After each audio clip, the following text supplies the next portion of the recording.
그동안 우리가 뭐 구태 정치다 이렇게 좀 비판하지 않았습니까? 네. 전 이제 신조어가 나왔다. 신조어가 뭐가 이제는 나왔어요? 명태 정치다. 구태 정치가 아니라 이제 명태스럽다. 옛날에 그 검사스럽다라는 신조어가 있었는데 네. 이쯤 되면은 이제 명태 정치라는 신조어를 만들어도 되지 않을까. 그렇습니다. 구태보다 더 심한 거를 명태 정치다. 이렇게 부르고 싶습니다. 신조어까지 등장할 정도예요. 네. 그러니까 바로 이제 이 명태 정치, 명태균 씨에게 좀 이어나가면 이제 뭐 JTBC 채널A 인터뷰를 계속 하고 있더라고요.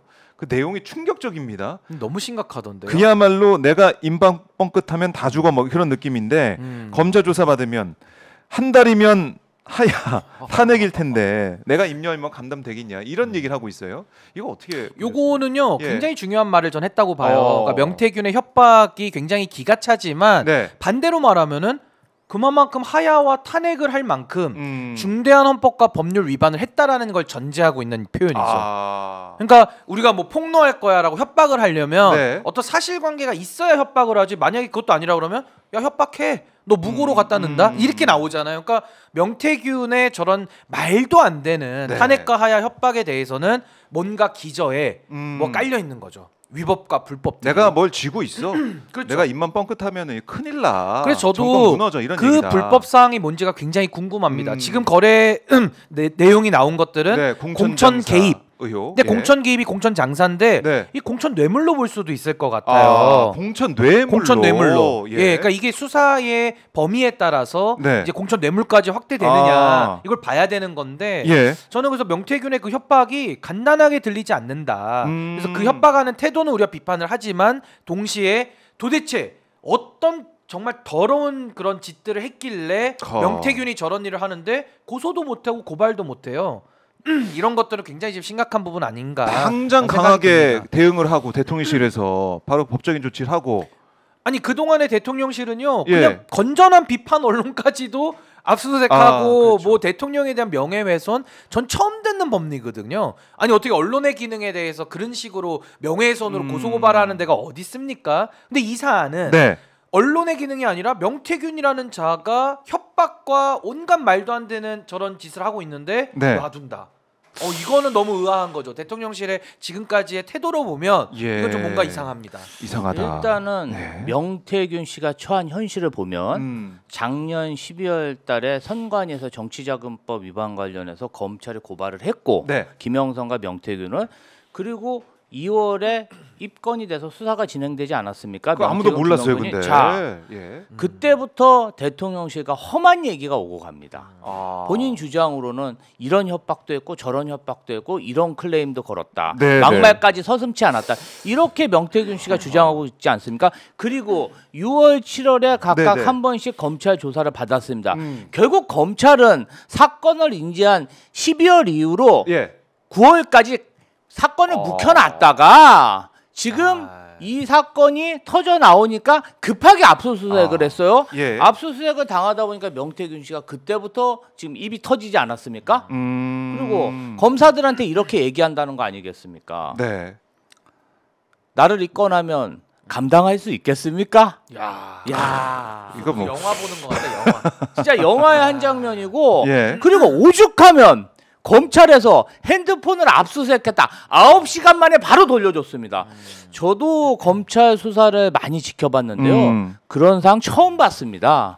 그러니까 검찰 조사 받아보셨잖아요. 예. 네. 아니 뭐 압수수색은 안 당해봤어요. 아직 안 당했어요. 당한 사람만 봤는데 네. 이재명 경기 대표가 경기도지사 시절에 핸드폰을 압수수색해갖고 안 돌려주는 게 몇 달 동안. 그래서 법정에서 엄청 항의하셔갖고 겨우 돌려받은 기억이 있습니다. 이번에는 몇시간 돌려주지 않습니다. 현직 도지사 핸드폰도. 그런데 9시간 만에 자진 반납했다. 야, 이거는 정말 그 김건희 여사에 대한 출장 조사, 검사 핸드폰 반납 이후 검사의 흑역사다. 그러니까 그럼으로 인해서 지금 마구잡이로 지금 막 이제 중요한 얘기는 안 하고 나의 영향력이 이 정도였다. 이런 것만 계속 입으로 지금 떠들고 다니는 거죠. 네. 대통령. 저는 대통령을 상대로 굉장히 위협을 하고 있다. 김건희 여사를 상대로 나를 만약에 검찰에서 수사해 갖고 기소하면 나는 진짜 가만 안 있고 나 혼자 못 죽는다. 다 터뜨리겠다. 이런 선전포고와 같다. 저는 이렇게 보고 있습니다. 아니 그러니까 지금 명태균의 그런 협박, 예를 들어 뭐 탄핵 하야를 검사 앞에서 들먹이는 것 자체가 정말 기가 막힌 일 아닙니까? 그렇죠. 근데 저는 이제 더 궁금한 게 그건 그거대로 우리가 비판을 하고 네. 아니 도대체 무슨 짓을 했길래 무슨 범죄를 저질렀길래 저런 명태균의 협박에 대해서 이런 방구 저항도 못하냐. 그러니까 소위 말해서 우리가 뭐 멱살 잡혔다 그러죠. 가스라이팅 당해가지고 아무런 지금 저항을 못하고 있어요. 이게 더 수상하다. 그래서 저는 이 명태균의 이런 명태 정치에 대해서 연루되어 있는 정치인들 더 한심하다고 저는 봅니다.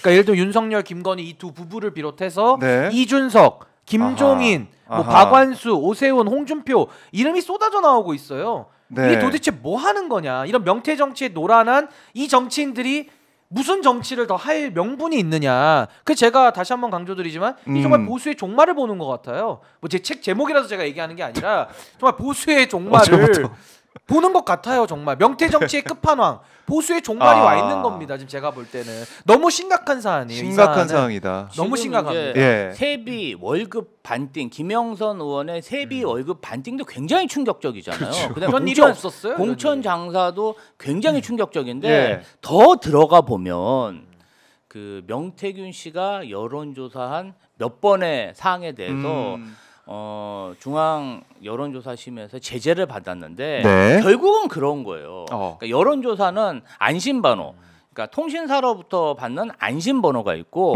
그 난수로 그 핸드폰 번호를 조합해서 만드는 그 RDD 방식이라는 게 있는데 그 RDD 전화번호의 데이터에 뭔가 의도된 데이터가 몇십만 개, 몇만 개가 포함된다면 예를 들면 그럽니다. 보수층 응답을 잘하는 보수 성향 유권자들의 핸드폰을 뭐 1000개만 그 RDD 전화번호에 섞었다. 그러면 굉장히 튀죠, 진짜. 왜곡된 전화 그 여론조사 결과가 나오지 않습니까? 그런 식의 의심되는 사례가 있어서 제재를 받았고 결국은 대선 때 공표된 그런 여론조사가 뭔가 오염된 샘플에 의해서 오염된 결과, 그래서 여론 조작이 나올 수 있는 개연성이 있다. 그래서 그 의혹에 대해서 수사가 진행돼야 된다. 그러니까 지금 만약에 그렇다면 대선이라는 게 말이죠. 선거라는 건 밴드웨건 효과가 있습니다. 첫 여론조사, 그렇죠. 선거 초기 여론조사에서 뭔가 유력한 후보로 여론조사 결과 발표되면 그리로 사람 조직이 싹 몰리는 그런 효과가 있어요. 그러면 이준석 대표의 지난 국민의힘 대표 선거, 그 다음에 전 검찰총장이었던 윤석열 대통령 후보의 국민의힘 대선 후보 모두 조사해야 될 여론 조작 의혹이 매우 짙다. 결국은 그 진실을 명태균 씨도 알고 있고 그래서 강혜경 씨도 알고 있고 윤석열 대통령, 김건희 여사, 이준석 대표까지 알고 있지 않겠습니까? 이준석 대표도 요거는 이 상황을 알고 있을 수사가 거다. 필요하다고 보는데 정확하게 말하면 공직선거법 위반, 정치자금법 위반은 기본으로 들어가는 거고요. 더 중요한 건 만약에 여론조사가 아니라 여론조작까지 갔다라고 하면은 업무방해죄를 또 한번 검토를 해야 됩니다. 더 중요한 것은 지금 이 사안에 대해서 윤석열 후보가 당시에 공직에 취임하기 전에 본인의 여론조사료를 면탈받는 식으로 하면서 공천권을 거래 대상으로 줬다라고 하면 이건 뭐가 되느냐? 3억 6천 사전수뢰죄가 될 수 있습니다. 사전수뢰죄. 사전수뢰죄. 뇌물을 미리 받는 거죠. 공직에 취임하기 전에. 이게요. 사전수뢰죄가 특가법에 적용이 돼서 뇌물이 1억만 이상 넘어가도요. 무기 또는 10년 이상 징역이에요. 그러니까 이게 간단한 문제가 아니라니까요. 저는 지금 명태균 씨가 나와서 이게 지금 똥인지 된장인지 모르고 막 얘기하고 있는데 좋습니다. 본인의 영향력은 입증이 됐어요. 그 영향력이 아까 말씀드린 공천 거래, 공천 뇌물까지 영향을 미쳤다고 볼 수 있는 겁니다.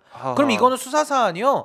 핵폭탄급으로 커지는 거예요. 그러니까 이게 단순한 무슨 정치자금 위반에 뭐 회계 잘못되고 이런 게 아니고 여론조사가 조작까지 갔다라고 하면서 뭔가 이게 사전 뇌물 수뢰죄까지 연관이 되면 이거 정말 폭발력이 크다. 그래서 전 이게 어디로 튈지 모르기 때문에 윤석열 대통령 부부도 아무 입장 못 내는 거 아닌가.